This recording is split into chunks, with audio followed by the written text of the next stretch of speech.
Hello दोस्तों, आज की वीडियो मेरे उन दोस्तों के लिए बहुत काम की है जो अभी प्लानिंग डिज़ाइनिंग की बहुत इनिशियल फेज़ में हैं। जब हम लोग हाउस प्लानिंग की स्टार्ट करते हैं तो उसमें एक बहुत बड़ा कॉमन डाउट होता है कि minimum sizes of doors, windows, slab height, staircase width, इन सबको क्या रखें। तो आज की वीडियो में हम इसी को जानने वाले हैं कि what should be the minimum sizes of all building components.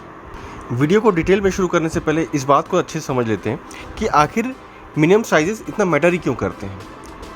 देखिए दोस्तों, बिल्डिंग के जो डिफरेंट कंपोनेंट्स होते हैं, इनका काम सिर्फ बिल्डिंग खूबसूरती बढ़ाना नहीं होता। इनके साइजेस इस तरह से होने चाहिए कि इसको यूज़ करने में कंफर्टेबिलिटी हो, एक्सेस इजी हो और सेफ्टी भी बनी रहे। तो आइए सबसे पहले शुरू करते हैं दरवाज़ों से, गेट्स।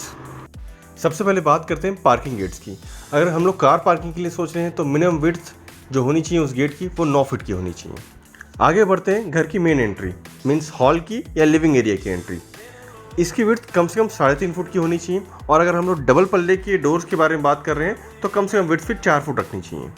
घर के बाकी रूम्स, बेडरूम्स, स्टोर रूम्स, इन सब के जो दरवाजे हैं किचन के, इनके कम से कम विड्थ होनी चाहिए 3 फुट की और इन सभी डोर्स की हाइट जो है वो मिनिमम 7 फुट की रहनी चाहिए। बाथरूम के डोर्स की बात करें तो इनका विड्थ 2.5 फुट और हाइट कम से कम 80 इंचज़ की होनी चाहिए। अब अगर हम लोग विंडोज़ की बात करें तो विंडोज़ अगर सिंगल पल्ले वाली विंडो अगर हम दे रहे हैं तो कम से कम वो 2 फुट विड्थ की रहे और अगर हम लोग स्लाइडर विंडो देना चाह रहे हैं तो कम से कम 3 फुट की विड्थ रहे, तब उसमें स्लाइडिंग विंडो कॉन्सेप्ट फॉलो हो पाती है। और minimum height of window 4 foot की रहे। मिनिमम हाइट ऑफ स्लैब कम से कम 10 फुट रखना है। अब बात करते हैं सबसे इंपॉर्टेंट सेगमेंट स्टेयर्स की।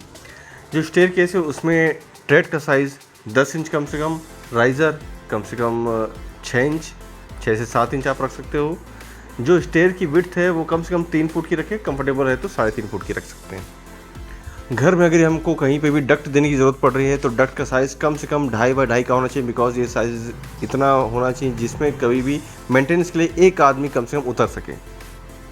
रूम्स एंड हॉल का साइज़ तो क्या है, फर्नीचर रिक्वायरमेंट के हिसाब से डिपेंड करता है। अगर हम लोग डबल बेड वाला अगर बेड एडजस्ट करना चाहते हैं रूम में तो कम से कम 9 बाई 10 की साइज़ मिनिमम स्टार्ट होनी चाहिए और कंफर्ट के लिए और बेटर हम लोग साइज़ को बढ़ा सकते हैं।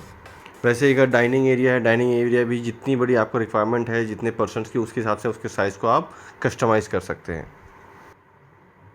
बाथरूम के साइज़ की बात करें तो कम से कम उसकी विड्थ आप 4 फुट रखिए, तब वो बहुत कंफर्टेबल रहेगा। 4 फुट विड्थ और उसकी लेंथ 6 फुट, तो 6 बाई 4 का बहुत ही कंफर्टेबल बाथरूम साइज़ बनता है।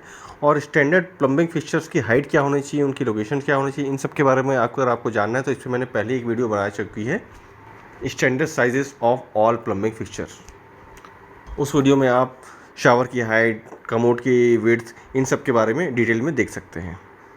देखिए दोस्तों, ये सारे साइजेस जो मैं आपको बता रहा हूँ ये सब जो है मिनिमम कंफर्टेबल साइजेस के बारे में बात कर रहा हूँ। अगर आप एनबीसी फॉलो करेंगे तो उसमें मिनिमम साइज़ के क्राइटेरिया उनसे काफ़ी अलग हो सकते हैं। ये साइजेस जो मैं आपको मिनिमम प्रैक्टिकल जो साइजेस हमको लेने चाहिए वो मैं सजेस्ट कर रहा हूँ। अगर आपको मेरी वीडियो पसंद आई तो चैनल को लाइक, शेयर और सब्सक्राइब करें। बहुत ही जल्द मैं इलेक्ट्रिकल कंपोनेंट्स के ऊपर भी एक वीडियो लाने वाला हूँ कि हम लोग बोर्ड के हाइट्स क्या रखें, जैसे घर के स्विच बोर्ड्स, टीवी उनके स्विच बोर्ड्स, इन सब की हाइट और इसमें क्या क्या कंपोनेंट्स होने चाहिए और भी बहुत कुछ। Thank you and have a nice day.